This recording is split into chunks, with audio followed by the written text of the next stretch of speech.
রাজনৈতিক শুরু হয় একটি ইউনিট থেকে, পল্লবী ইউনিট। আজ দলপতি প্রায় আছে 40 বছর। নানা ধরনের স্মৃতি রয়েছে। 90 গ্রেপ্তার হয়েছিলাম, ডিটেনশন খেটেছি।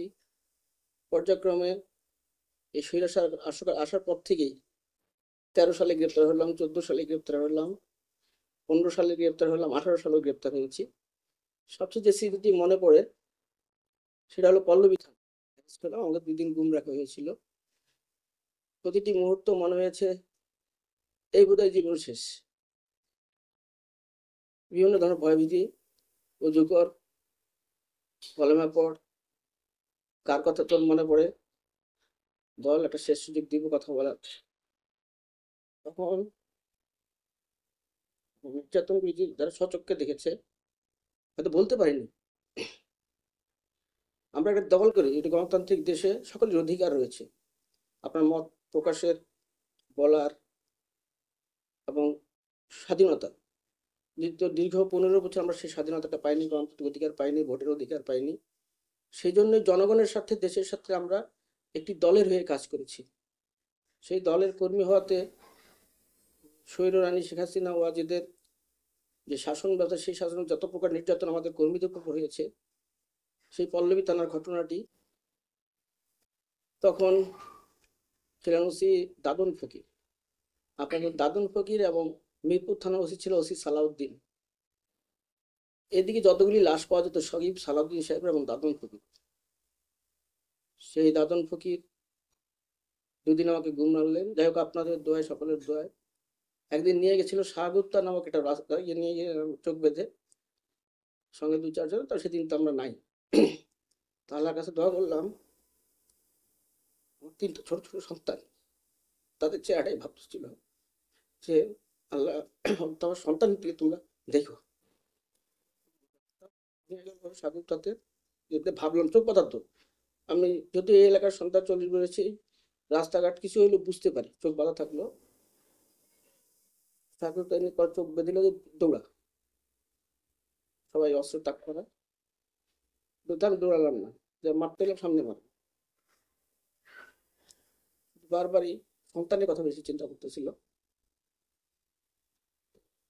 তো আল্লাহ কি কুদরত, না দৌড়ানে তারা আবার আবার চোখ বাঁধলো। বেঁধে সম্ভবত দম বাঁধা অবস্থায় মনে হলো যে পল্লবী থানা থেকে করে একটা 6-7, আমি বুঝলাম যে, অনুভব করলাম যে 6-7 তালা হবে ওটা। উঠালে একটা রুমে রাখলো। 2 দিন পর আমার মিডিয়ার সামনে হাজির করা হলো। হাজির করা হলো, রিমান্ড চাইলো। রিমান্ডের নির্যাতনগুলিও অনেক কঠিন। পাশের রুমে চিৎকার, বাবা গো, মা গো, ওসব সিনগুলি দেখলে সকলে আমাদের সহযোদ্ধারা। কারো নখ তুলে ফেলেছে, কারো পা তুলে ফেলেছে, কিন্তু শারীরিক নির্যাতন, মানসিক নির্যাতন আরো বেশি। রিমান্ডে আমরা আসতাম, যেতাম, ঠিক ওই চোখ বাঁধার স্মৃতিটাই আমি কাউকে বলে আজকে প্রথম বললাম, কারণ নেতাকর্মীরা তখন বললে তারাও ভয় পেয়ে যেত। তো দীর্ঘ 11 মাস জেল খাটার পর আবার বেরোলাম। আবার আবার গ্রেপ্তার করা হলো। এবার গ্রেপ্তার চলতেই ছিল আমাদের, জুলুম নির্যাতন করতে আমি নই। তবে একটি জিনিস চিন্তা করেছি যখন, যে একটি দলের জন্য শহীদ প্রেসিডেন্ট জিয়াউর রহমান স্বাধীনতার ঘোষণা দিয়ে এ দেশের জন্য করে গিয়েছেন, তার পরিবার দেশনেত্রী বেগম খালেদা জিয়া, ওই পরিবারের নির্যাতনের কথা চিন্তা করে আমার নির্যাতনের কথা ভুলে গিয়েছি। যে উনি তো অনেক বড়, যিনি যার হাজবেন্ড প্রেসিডেন্ট ছিলেন, একজন আর্মি পার্সন ছিলেন, স্বাধীনতা ঘোষণা করেছেন, তিনি যদি নির্যাতনের শিকার হন তাহলে আমরা কারা? আপনাদের সেই পরিবারটি তার সন্তানকে হারিয়েছে। আরেক সন্তান দীর্ঘ 17 বছর 6000 মাইল দূরে অবস্থান করছেন। তিনি ইচ্ছা করলে কিন্তু চলে যেতে পারতেন, জনগণের স্বার্থে, দেশের স্বার্থে একদম খাঁটি দেশপ্রেমিক আপসীন ছিলেন। সেই আপসীন তাদের নির্যাতনের কথা, আমাদের নির্যাতনের কথা বলে আমরা ভুলে গিয়েছি।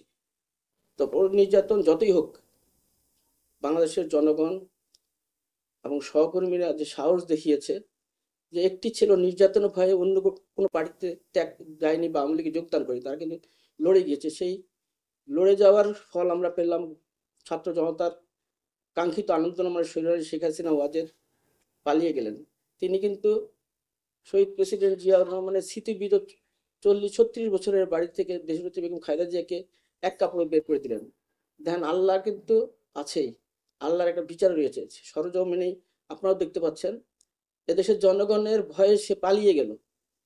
তার গতকালকেও দেখেছেন আপনারা, এই পরিবারের সম্পদ বাইর করার জন্য উনি অনেক চেষ্টা করেছেন, কিন্তু তার অঢেল সম্পদের পরিমাণ 800 ভরি 850 ভরি সোনা, তার জমি জমা, কি পরিমাণ সে মানে শোষণ করেছে বাংলাদেশটাকে। একটু বলবেন আপনার গল্প